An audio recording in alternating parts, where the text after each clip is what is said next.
Welcome to the Master Your Breath podcast. My name is Tom Richter, and today I have the pleasure to sit down with Anthony Abbagnano, who is the founder of Alchemy of Breath, a globally recognized breathwork community that has helped thousands reclaim their power through the transformative power of the breath.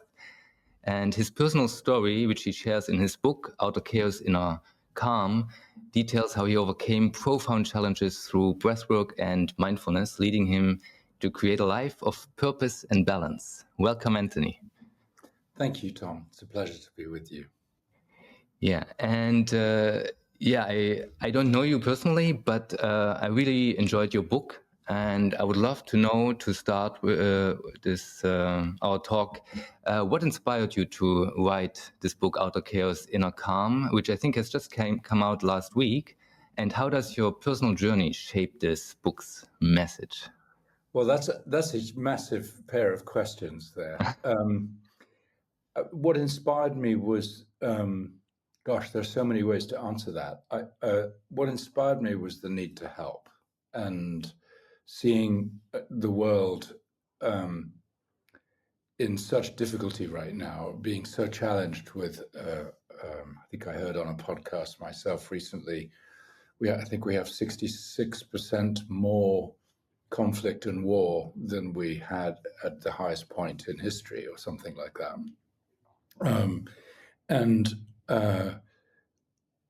And see the conversations that are occupying our headspace and our lives, and to see the human condition in such terrible shape that it moves me deeply, and I want to do something about that. And then I realized also that the life that I've lived, which seemed like it was full of errors and mistakes and tumbles and falls and wins as well, if I could condense that in some way and help people understand that the things that we suffer from might not be so personal after all, that they are part of our human condition, then I want to convey that.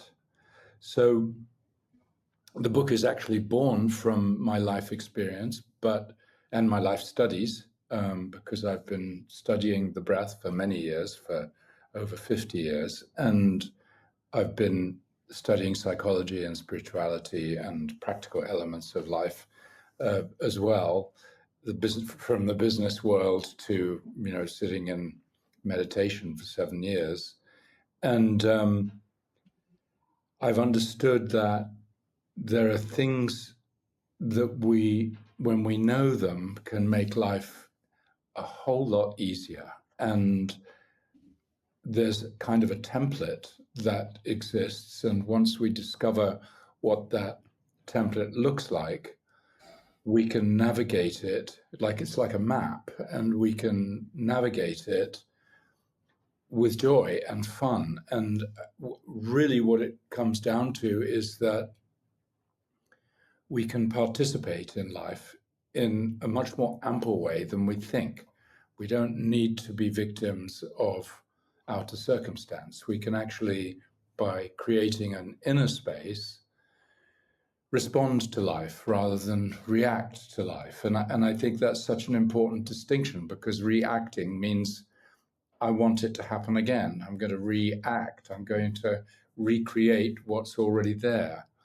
And of course, responding is taking a moment and taking a time to really consider deeply what's happening and to choose the way I'm going to respond. Mm-hmm. Yeah, I really resonated a lot with your book, even though I think from our lives stories, it's a little bit reversed. I think from what I understood from your life story, you went really deep into like career and like trying to make it, let's say, if I get that right.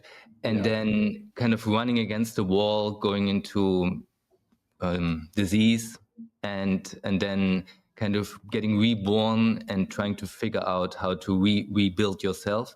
And for me, it was slightly different in the sense that I also had what some might consider a really nice career in terms of finishing school, finishing university, engineering, economics, getting into management consulting, like having this really great start into the career. And then after 2 years, essentially saying, this doesn't resonate with what I know I can feel like when I do yoga. I came from yoga. I did a very strong yoga practice while I was studying. And then I said, no, this is not for me. Quit my job, and then went essentially looking for tools and methods and ways I can get what you describe in the book, kind of owning your own story, befriending your inner demons, and taking the things that I always judged myself for or felt less for, and actually appreciating them and finding ways how I can use the qualities that I don't like actually as something that is uniquely me. And I really like this about your book. Maybe you can tell a little bit of how you found all these nice techniques. Well, it's informed. It's informed by Joseph Campbell's work, The Hero's Journey, of course, because that is the journey we all live. We live this cycle of departure from what's comfortable and exploration into an unknown world and finding some kind of treasure. And many people stop at that stage and gloat with their treasure, and others will prevail and keep going and make sure that they bring the treasure back to where they came from. And that hero's journey can be an hour, a minute, or a lifetime. And there are several of them happening at the same time. Even this experiment we're doing together right now is a hero's journey. Neither you nor I have a script, and we don't know where we're going. And so it is informed by that, but I think it's also informed by something quite particular. And so I think it's the combination of understanding the value of the human journey and the actual predictability of it, even though we don't think it's predictable. We don't live in a moment of prediction, but there are things that are very predictable, and there are some inevitable things that will unfold. And then bringing to that the wisdom I've been gifted by some wonderful teachers and some very tough life experiences. And that's almost like another template that goes on top. I spoke of a map before, and I think when these two are put together, it's easy to understand that as a premise, life and the way it's being lived right now by most people is pretty limited. It doesn't have a lot of scope, and it doesn't have a lot of loft. By loft, I mean room for growth. And actually, our tendency as humans is to want to grow. And I think part of the sadness of the human condition as it exists today is that a lot of people have forgotten that. And that they're willing, by virtue of having to comply with life or to fit into a box, to stay in that box. And many people, as a result, are not well. They're not happy. We're in situations where our immune systems now are dropping in the face of outside attack and the kinds of foods we eat and the ways that we think and the ways that we live. So it's the exploration of a lifetime and the absorption of as much as I'm able that is combined with that work of Joseph Campbell's, and also a particular gift that I've been given, which is a sense of vision. And I'm in human design, I'm a manifestor, and I am a visionary. I see visions, and I don't say that with any arrogance. It's a very humbling experience. It's not like I know something and you don't. It's that I see something that most people don't see, and that usually makes me the odd one out, the one that people laugh at, because I might say something that's so abstract and so out of the normal that people think it's that I'm nutballs, so they look at me like the stupid one in many ways. So being a visionary is, first of all, it is a gift, but sometimes it's an affliction, and you see something and you realize that it's there, and then what do? Do you try to persuade other people, or do you just sit with it? Or you can see it can change the world, you can see it can be of huge benefit. How do you actually then communicate that? And I think that struggle in my life, and that living the depth of that experience, is what has really informed the book most of all. Mm-hmm. Nice. Thank you for explaining it in that way. You also write, and I very much like that you actually, I think even in the introduction of the book, you say, this book needs your active participation. It is required. And you also mention a lot throughout the book personal responsibility, which I think is crucial for making it a hero's journey, because the hero cannot be a victim, right? A hero has to respond instead of being passive and letting the world happen to himself or herself, right?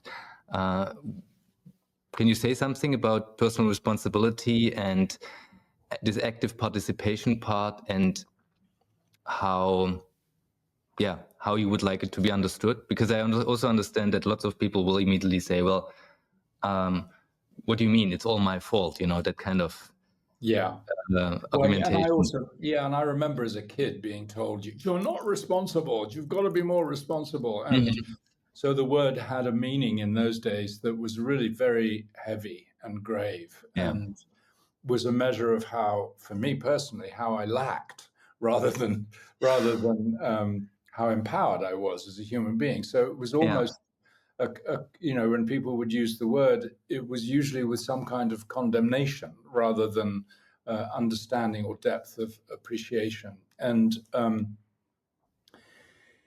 I think that does apply. Responsibility is how much we are responsible for in life. That is true, but there's also another understanding of it, which is, what is our capability to respond to situations rather than react, like I said earlier on. And I think that there's a little riddle that I came up with last week that's relevant. How come, it goes like this, how come that we want what we haven't got when actually what we've got is exactly what we wanted?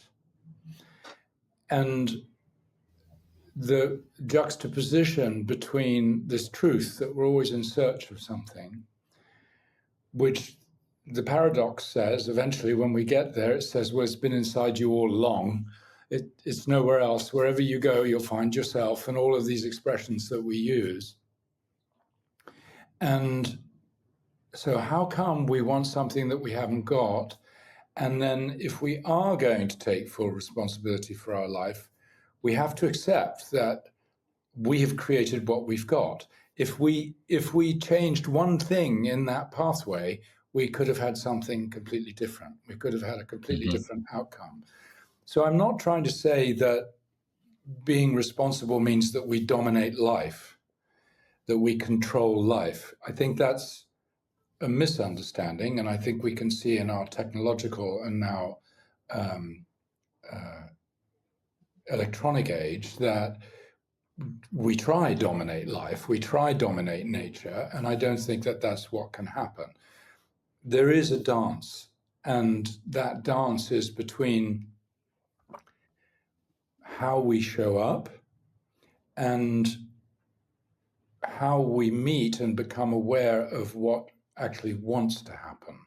And I think this is one of the prime lessons of Joseph Campbell's work, which is described as a clock, these 12 stages of this hero's journey, which showed me that, oh, okay, something else is always waiting to happen. And I think that's a fundamental truth for me, is that something else is always waiting to happen. But when I mix that with my own awareness, I know that, well, sometimes if I don't notice something, it didn't happen. In my awareness, it didn't happen. So if you've got a red car driving past your window right now and you didn't see it, as far as you're concerned, it never happened. So then it's not just about whether things are happening out there or not in the outer world. It's about how am I keeping the lens of my noticing? I'm wearing glasses, so that's an easy analogy. How am I keeping my lens clean so I can notice what it is that's going on? And what does that look like? So let me give you an example. If we're under stress, we don't notice as much. If we're under tension or anxiety, we actually lose our range of choices. And that goes all the way to the moment of trauma, to an impact or an incident where our choices are reduced to fight, flight, or freeze, right? Those are the three choices that we have. And that's because these choices are chosen from the survival brain and the back of the brain rather than the frontal lobe, which is the calculating, rational capability that we have. So we don't employ that rational ability when we're under duress. And so there's an arc of, you could say, or a graph, a steady climb towards the higher the amount of tension that we feel, the less range of choice we see. So what I'm saying is if you combine that truth with the truth that something else is waiting to happen, what can you do? How can you approach that as a person who is able to respond? If you can reclaim your ability to respond when the tension is up at this level and the choices are limited, how can you reclaim your ability to respond when you're under pressure or under duress? And it all starts for me, of course, with one breath. And I think I say in the book, I measure a person's emotional intelligence, or my own emotional intelligence, more importantly, by my ability to take a breath when I don't want to. Because when I'm under duress, I don't even think about it. It's like saying to someone, for God's sake, relax, when they're uptight. You know, that's the worst thing you can say to someone if they're uptight, because they just get more uptight. Like, what do you mean? When they start swearing at you. So there's something in the human condition that when we're upset, we don't want to do what's best for us. And here's another example, which maybe can help it land a bit more. If life is overwhelming, if things are all going wrong, if you're involved in depression, or you're feeling tense, or you are experiencing fear, or something is dominating you and you want to turn away from it, my advice is to do the opposite. It's actually to turn towards it, but to turn towards it with your breath. So what does that mean? It means that if I am in a state of suffering, I want to know why. I don't want to just take a pill. I don't want to take an outside coping system to stop the pain. I want to actually become the detective of my experience and start to notice what's going on. So I can understand that the pain that I have in my belly, I've actually had a night last night where I had great belly pain. Rather than take a pill, I stayed awake from 4 to 5:30 and just like, okay, let's figure this out. Why did that happen? How did that happen? And then I realized, it was those chocolate brownies. We had a new retreat open here yesterday. We had chocolate brownies and I ate 3 of them and I shouldn't have. And then I went out and had pasta and it was like a whole bomb that I'd eaten. And I suffered the whole night as a result of it. Now, that's a really simple example, but even if you're in the deepest depression, taking a breath helps create agency. It means that I'm bringing a choice into a situation that I'm not accustomed to having a choice.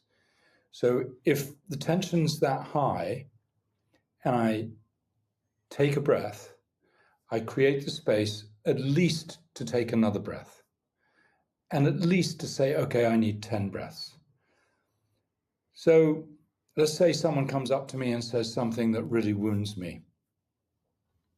instead of wounding them back or crying or freezing or running away, which are the three choices from the back of the brain, I've now learned to say, wow, what you've said is so impactful that I just need to take a breath or two to really absorb it and to really take it on. And when I do that, I'm taking the space and I'm feeling in my body what's going on. I'm feeling like, oh God, this is hurting my belly. This is in my chest. This reminds me of a time when I was a kid and my dad got angry with me, or I was beaten at school, or whatever it might be. But it's giving me a relationship with all the reasons that I'm feeling this way, which probably aren't the other person's fault at all. It's probably not what they intended to happen. Yeah. And during that time, I'm becoming more and more in connection with myself and more real and authentic in the situation I'm facing. And what's happening for the other person? Well, if there was something unkind that they said, they've had a lot of time to reflect on that now. It's as if they can hear the echo of their own words, and it will change the atmosphere in the space. Mm-hmm. So what I'm talking about is the ability to change the conversation, to change the vibrational level of life as I'm playing with it. I'm actually affecting this other person by being truthfully who I am, by really being curious and being the detective of what's going on right now. Wow, I feel wounded. Why do I feel wounded? How much is him wanting to hurt me, but how much is my stuff here? You know, give me a trigger. I get triggered. Give me a trigger. I want to get bigger. So how can I do that? What is the work I need to do? Mm-hmm. It ends up being that I'm inclined to greet life as a series of these activations when people upset me or the world upsets me, and I want to bring it into my own laboratory rather than making it someone else's fault. I want to bring it into my own experimentation chamber so I can understand really what's going on.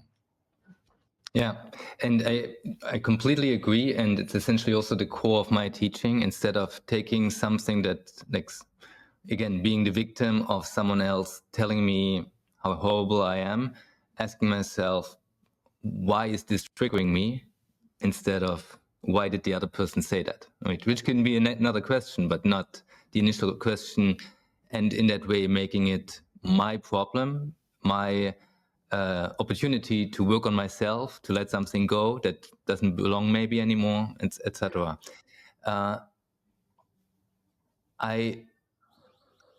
I teach breathwork myself, and I know you teach breathwork. And I would like to kind of see, because from what I gathered so far is you focus on different aspects than maybe me, which makes it even better because to talk to each other, because then it creates a bigger picture. So because what you kind of said about taking a breath when you're tense and looking within, why is there a trigger, is already quite a mastery, right? I mean, it takes a lot of mastery to be at that place. And so what I realized with my students, with my clients, I teach essentially pranayama techniques, these tension releasing techniques, the kriyas that the yogis teach, but also to improve the breathing patterns, the breathing habits in daily life. And usually after a couple of weeks of even taking those 5 minutes, from time to time throughout the day, to feel your own breath, to feel the quality. Am I inhaling down here or up here? Am I exhaling, letting go, or am I squeezing the breath out? Where do I even have tension? Do I allow myself to breathe into it, even if it's a little bit uncomfortable, right? And then over some weeks of getting used to being in tune with yourself, being present with yourself, being okay with feeling tense, with feeling with a strong urge to breathe, out of breath. And having done that in those moments where you consciously take the moment for yourself, then eventually arises the ability to do the same when there's a little tension. And then even there, it takes weeks until you can kind of do what you just said, like your partner, let's say my wife says something to me, I feel really upset about what she's saying. I feel attacked, but then not trying to be right, but breathing into myself, feeling the anger, feeling the upsetness, allowing that to pass, and then responding. Again, I'm putting the magnifying glass now on those 2 seconds or 10 seconds, but just saying it takes a long time. Yeah. Well, for most people to actually get there. Where do you stand, or what's the breathing approach that you teach, or the spectrum of breathing practices and teachings that you teach? Thanks. I think actually there's a surprising amount of overlap between our approach, and publicly in the public domain, Alchemy really uses the conscious connected breath as a way of gently shaking people awake from the way they might have been in the past. But we also teach all kinds of breath patterns, or perhaps more importantly, teach people to explore all kinds of breath patterns, because they're all valid. They're all about breathing. And for me, it all starts with one breath. It's curious because we're now moving into the B2B space. We're moving into the workspace, the business world, with breath work, and we have some very fine graduates from our academy that are at the top of their game in the business world. And we have a little WhatsApp chat group as we're consolidating and working out our strategy for our approach. And one of them popped in there yesterday, well, we can't put conscious connected breath into the boardroom right away. It's going to cause havoc. And another one said, well, what I like to do is give them the box breath, or sometimes Kapalbhati if they want to be, there are all these different approaches. And I wrote back and I said, well, actually, this begins with one breath. And it begins with people understanding the significance of one breath. And I've studied breath work for a lifetime. Since I was 8 years old, I've studied breath work. And as a kid, playing with it and holding my breath and huffing and puffing and into a paper bag and all kinds of things. And then I became a breath coach when I was 18, when my children were being born, and we were using Lamaze, and then we used Le Boyer as a breath method. So I've had a lot of, and I was involved in pranayama for maybe 12 years. I've had a lot of exploration with breath. But I feel like in all of those years, I know this much about one breath. That is how huge the breath is. Whether we control it, whether we don't control it, what happens when we control it, what's happening physiologically, what's happening psychically, what's happening metaphysically, what's happening spiritually. These are, as as a yogi, these are practices. Some of these practices have been hidden for years, for millennia, because they needed to be secret, because people would misuse them. People may use them in the wrong way. And indeed, we see in the breathwork world, unfortunately today, that there are some charlatans out there that are not doing very clever things with breathwork. So, but all of this life that I've lived playing and studying the breath don't add up to an understanding of one breath. And I feel like I'm as much of a student of breath and breath work as I ever was. I don't feel like I've really advanced that much, because the hugeness of it and the magnificence of it goes into the world of mystery and miracles, and that is it's infinitesimal. It's infinitesimal. It's like trying to understand the galaxies and how they continue expanding. It's like trying to reach God. It's like, it's like all I can do is honestly crumble in faith. Mm. And that's why I'm so humbled by the breath. If you consider for a second what that first breath was like for each of us, I got whacked on the bottom because I was a cesarean and anesthetized. But even a natural childbirth that would have taken 15 or 20 minutes, that first breath of life is perhaps the most unconditional act we've ever taken. The embrace, this gasp, this grasp, this trying to imagine the immensity of life force, what it means, this embrace, this inquiry, there's almost, it gives me goosebumps every time I reflect on it. It's an infinitesimal inquiry. And it's opening to everything. It's surrender, it's will, it's everything. It's the mystery of life in 3 seconds or 1 second or whatever it takes. And then when we come to the last breath of life and everything we've lived and every story we've told ourselves and every hatred and every self-hatred and every forgiveness and every accomplishment and every loss and every challenge and every fear and pain and everything has no worth anymore at all.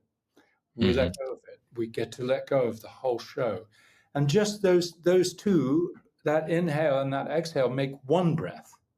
And that's what I mean by the magnificence of this one breath. It's like, oh my gosh.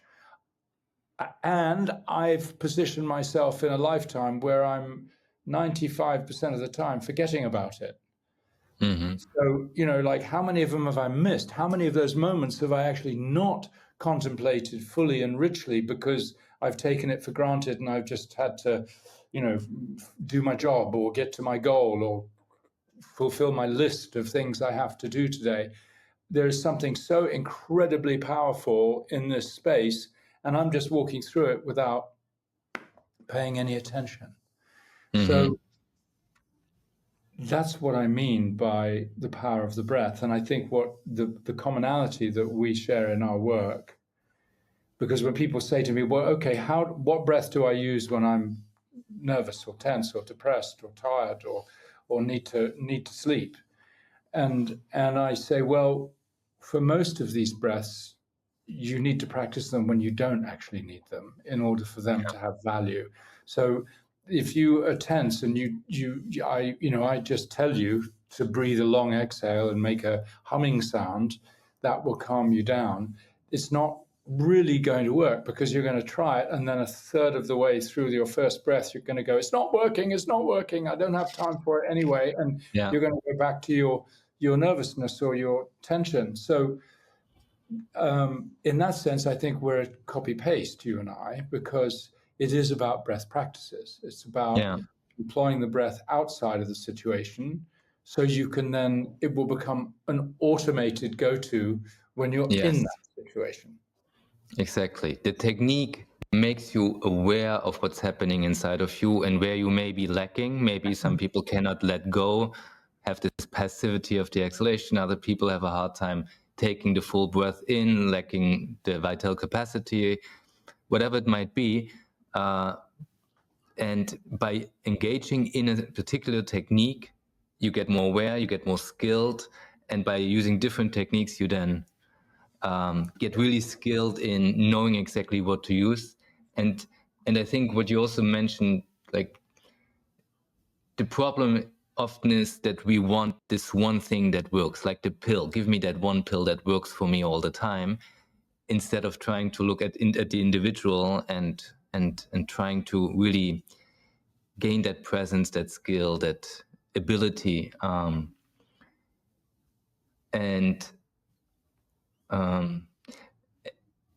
then there's lots of teachers that say, this technique is correct, so only use this, and this technique is bad because whatever.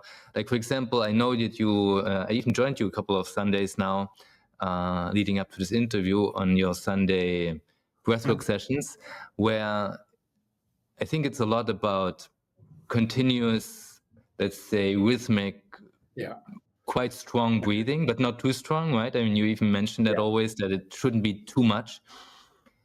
And I use these kind of, I also have an offering once a month, approximately, in my yoga school in Zagreb, where we do this kind of breathing, and it can really allow us to let go of a lot of emotions, a lot of trauma coming up and then being processed.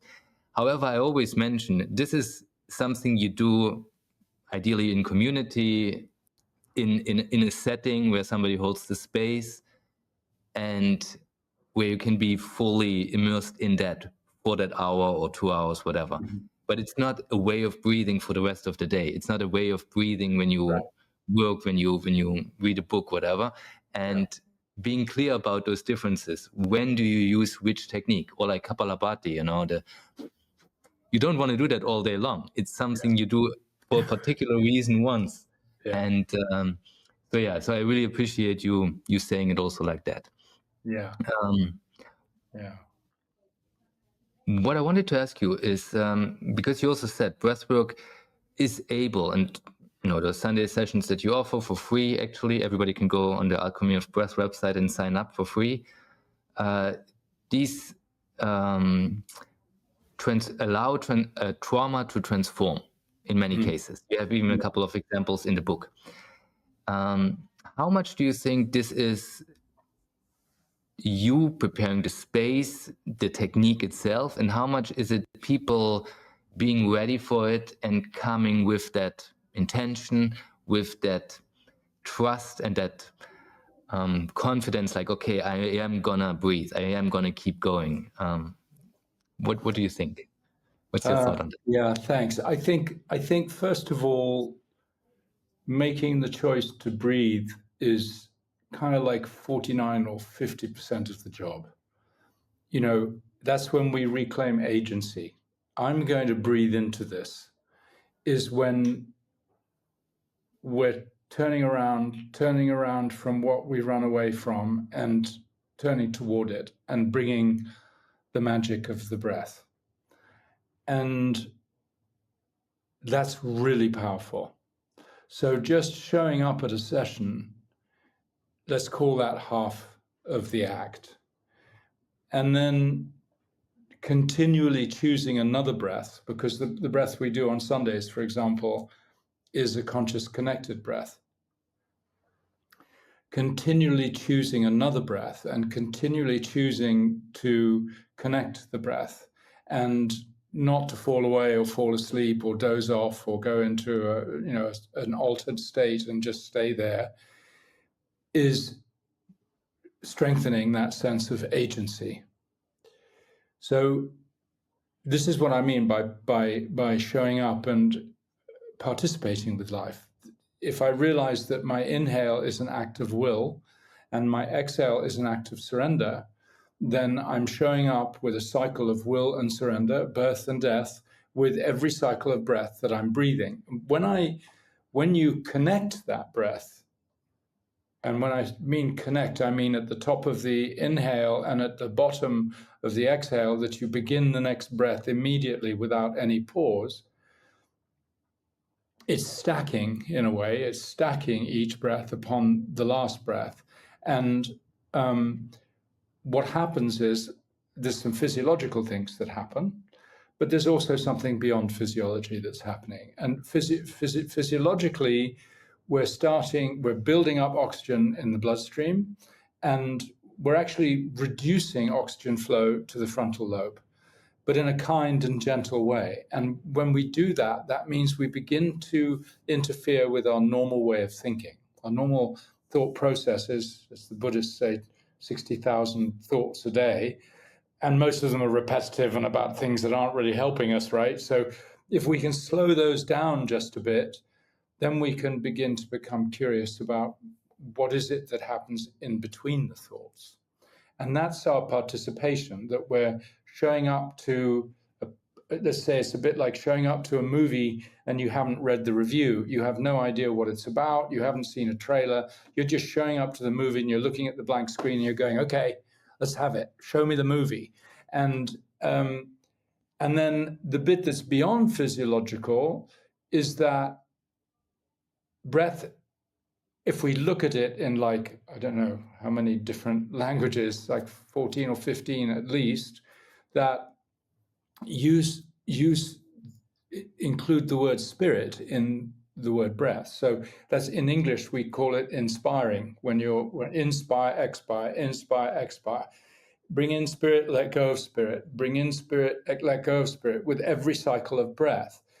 When you connect the breath, and indeed the word breath is in the three major religious scriptures, in the Quran, the Kabbalah, and the Bible, is referred to over 50 times as a supernatural force.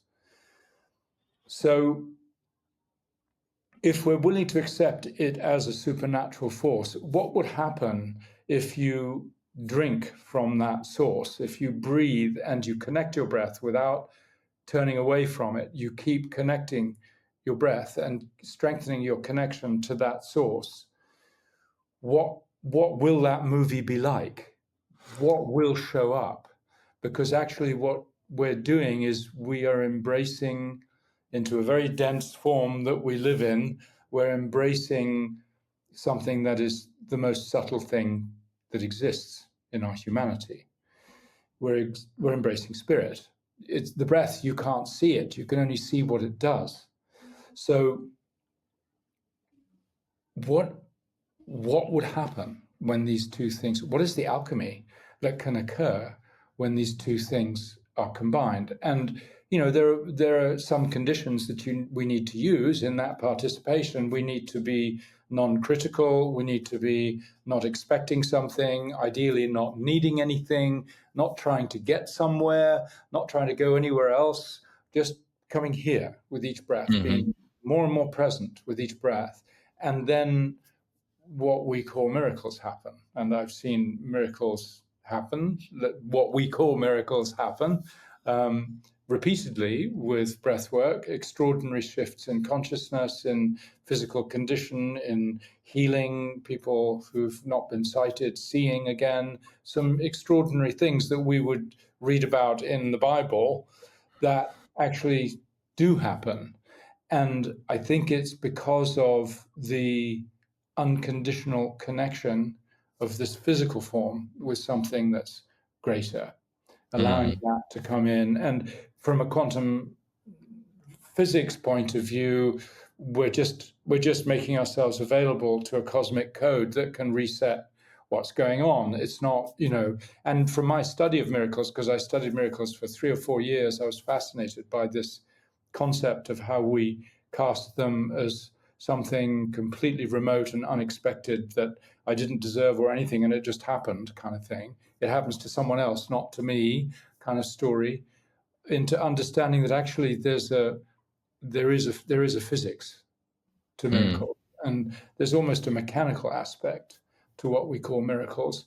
And a large part of that is the noticing that I spoke of earlier on. If we don't notice, it didn't happen.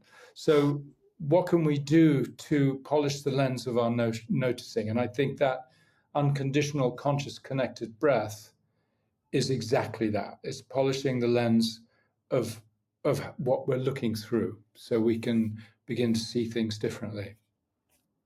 Thank you for explaining it so nicely. Like, I think you really explained each layer, each level that we are working on simultaneously when we do such a breathwork session, in such a great way. Thank you.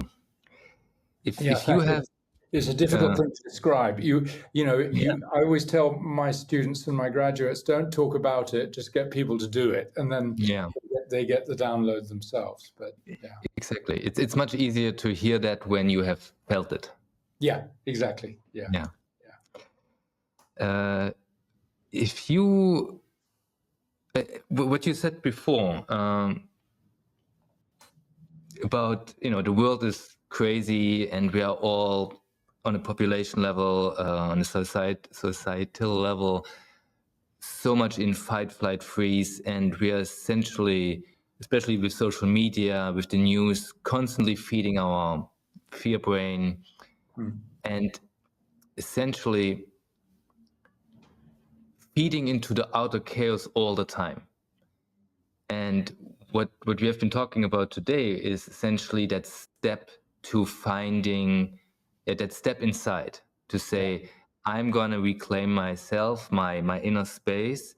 And then because of that, I can respond instead of just react to all the chaos. And a lot of people now with, the wars going on, the famine, ask like, what can I do? How can I, because they see the outer chaos and they want to take responsibility for that chaos that they see on the news, which then leads to sharing, which is all great, but not really to, like, we are trying, what I often think is we are trying to affect something that we don't have immediate power over. So what I feel like we need to first empower ourselves in our daily setup, which then will naturally also affect more change on the societal level, on the world level. What's your take on it, and what would you suggest to someone who feels extremely overwhelmed with everything that they're seeing, reading every day? Yeah, thank you. This is a bit cheeky, what I'm going to say, and it might be a little surprising, but first of all, I agree with you absolutely on the principle that all I can do is work on me, and my inner being is a reflection of everything. If my inner being is a reflection of everything that's going on in the outer world, so if the outer chaos is creating inner chaos, perhaps that can help us understand that it can work the other way around too. That if I can achieve inner calm, that will then inform the world around me. Now, if I achieve inner calm, perhaps I can't stop the war in Ukraine, but I can inform someone else who can inform someone else. And one of the motto or the little mantra that we use, my wife and I, in the work that we do, is 10 to the power of 9, which means that if I can get 10 people to uplift their consciousness, and if they can each get 10 people to uplift their consciousness, and that happens 9 times, we've reached 1 billion people. I can't say this without getting goosebumps. So it's not that big a task. From a mathematical point of view, it's not that big a task to inform 1 billion people. And you and I are doing this work now in service, the work that we do in our own lives and with our students, serving our students, and then speaking together and being seen by somebody is maybe going to inform someone to this as a truth, because it's a mathematical truth. And when we create 1 billion people with uplifted consciousness, then, and this is the cheeky bit, we can change the conversation. And here's what I mean. When I get offended by what's going on in the world, when I get activated, when I see my dearest friends of 20 years saying things against each other about Ukraine or about Palestine or about the governance that exists in the world, there's a part of me that wants to take a side, right? A part of me wants to go, well, no, I think it's the Palestinian. No, well, I think it's the Ukrainian. I want to take a side. I want to identify, because my whole life, part of the human condition is the need to identify with something in order to feel safe. But when I do that, if I join the conversation that exists, I am actually contributing to that conversation continuing. And that conversation is the conversation that actually supports what people are arguing about happening. It's the opposite of helping. It's a part of the problem, not a part of the solution. So the question I'm asking myself, and the question I would ask everybody to ask themselves, is how can I actually change the conversation? How can I actually change the conversation without becoming a part of it? Because I think people who are involved in these conversations are pointing to the outer world. They're pointing to the world leaders as the tyrants. But actually, I think the tyrants and the dictators are the conversations that we're indulging in. And we give that conversation dictatorship over us. It dictates the way we feel. It dictates our actions. It dictates what we think. It dictates what we say, because we've got this inner weakness that if we can identify with one side or another, then we belong.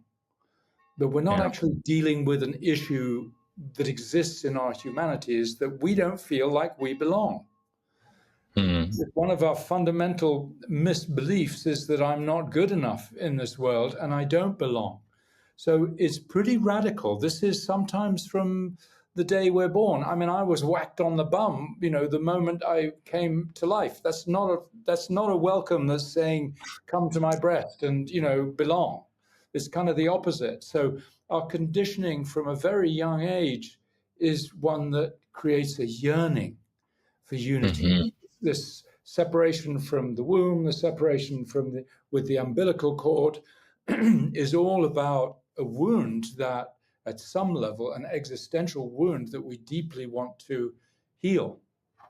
But we're not going to heal it by unconsciously seeking identification with things that make us feel a little better in the short term, but are actually making the problem worse. So it's a really tough ask. I know it's a tough ask, because I've seen conversations between friends that I really care for, and they're just like going at each other's throats and saying, well, yeah, he said that, then they did this. And I feel for them, and all I can really do in that situation is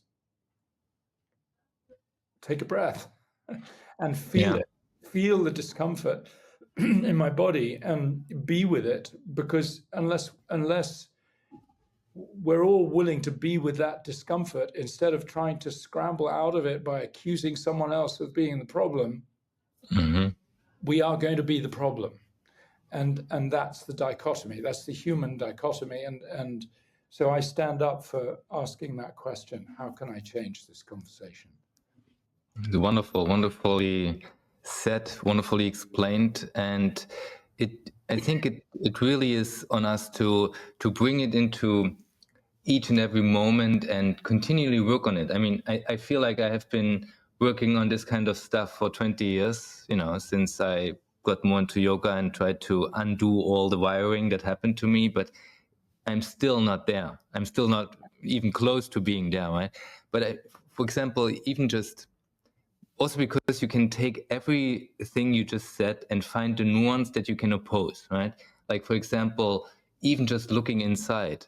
Well, aren't you just, okay, the war's not there if I don't look. Well, yeah, it's actually true. It's not there if you don't watch the news, unless you're there. But that's not to just escape, but actually do the inner work so that you can then look at it without taking sides.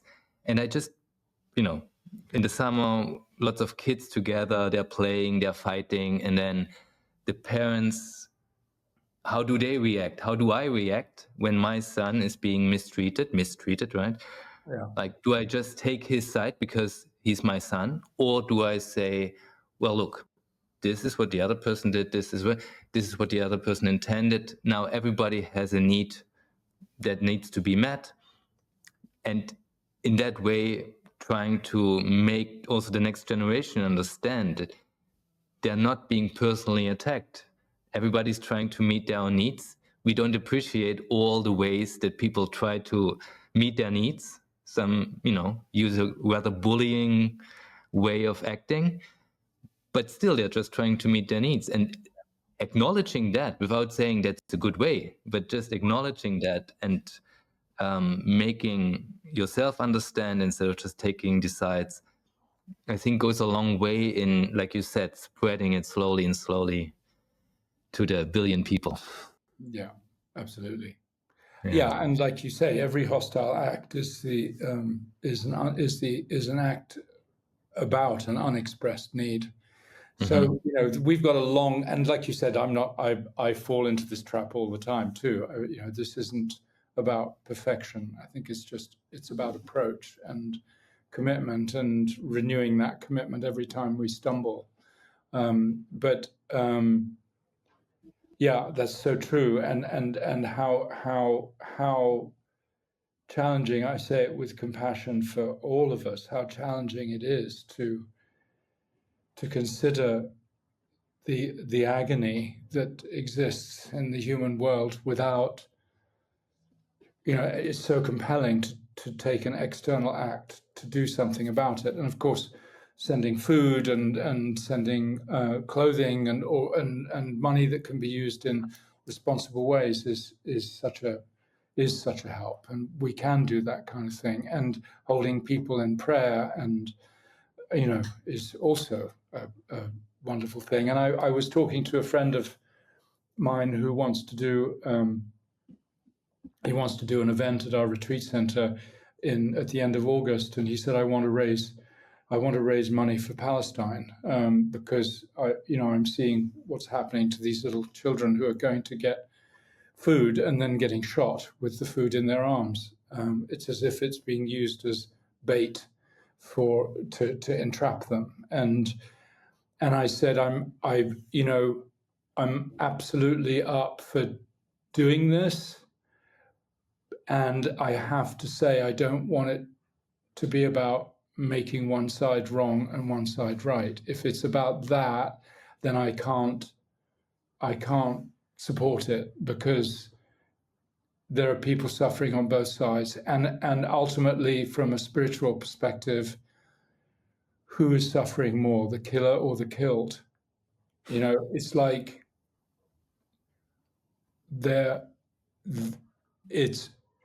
it's part of our human mess. And unless we're willing to feel it fully, I mean, this human mess exists in ourselves. If it didn't exist in ourselves as human beings, it wouldn't exist outside ourselves. So what does it mean we need to look at in ourselves in order to make peace with that? And if we're willing to do that, and that's really what this book is about, am I willing to look at those parts of myself and love them unconditionally, so I can then turn to the outer world and display that as a new conversation, as a new way of being? And my experience is, even like I'm a student of this as well, I'm this big in this journey myself, but my experience is that each moment that I do that, something happens in the outer world, something happens. And it's a spark. And especially being gifted with a platform where I can reach now hundreds of thousands of people, and I say in an online conference or a summit or something, I say, please, if you're watching this, go do a random act of kindness for somebody. And it gives me goosebumps. That several thousand or a percentage of them are going to pick up on that and go, okay, I will. I'll go do something. I'll do a random act of kindness. This does all make a difference. It does all weigh on the scales of possibility here. And so even the things that when you give change to the cashier in the supermarket, or you're talking to the waiter in the restaurant, or, remember that you're interfacing with the human soul, and it's a crying soul. It's crying to exist in its fullness in a world of materiality and human conditions which do their very best to suppress it. What can you do to help it thrive? What can we do as humans to help each other really come forth in our best light? And I couldn't say this with authenticity or honesty without also saying that I've hated myself to want to kill myself many times in my life. I've been through the pit of self-hatred in order to be able to ask other people to forgive themselves, because I've had to learn to do that with myself. So it's not that I'm preaching, it's that I really understand, I really get what it's like to feel vindictive, and I've got to get them back. I've got to send a bomb. I've got to find a way to hurt them too, because hurt people, and that's where we're at. That's the sadness of our human condition. But to get the tip of the shovel underneath the boulder and that's in our heart, and to get that boulder out of our hearts, like you say, it's going to take inner work. So let's do this. We can help each other in community. We can really help each other. How can I help? Let's get to work. Yeah, I love what you say. I love the passion with how you say it, and I truly enjoyed this conversation. I recommend everybody check out this book, Outer Chaos, Inner Calm, and also if people want to know anything about you and your work, alchemyofbreath.com I think is the best place. Do you have any other place that people should check out? Yeah, alchemyofbreath.com is the main one. ASHA, ASHA, ASHA.global is about the regeneration project we're doing here in Italy. We're under an old mining town that's empty. We have a retreat center and several hectares of land and a community center. So we do retreats, live retreats with breathwork and internal family systems and music and dance and flow and all kinds of stuff. So if you need a few days break and a reset, come and check us out. And yeah, come and breathe with us on Sundays, please. Wonderful. Yeah. Do you have any other thing you want to share with our community? Well, I would ask for that random act of kindness. Now I've said it, I would love everybody to do it. And just one little thing, perhaps, as a takeaway, is that next time you feel them invading your space and you feel offended or upended in some way, that you at least remember that you're meant to take a breath. If you can take the breath, even better. But perhaps consider that if someone is being unkind, it's coming from their own wound. We need to feel more compassion in that sense. So see if that works for you. Wonderful. Thanks for that message. I was really looking forward to our conversation, and I must say I really truly enjoyed it. It's nice to converse with like-minded people, like-minded breathwork practitioners and teachers. And thanks again for being on the podcast, for sharing all this with us. And have a wonderful rest of the summer. And maybe we see and talk again in the future. Yeah, well, thank you, Tom. Thanks for the chance to join you. And thanks also for the work that you do. It feels like we can link arms. It's like we can do this together so much easier. So it's great to meet a colleague and someone who's serving the world the way you do. Thank you, and same here. Yeah.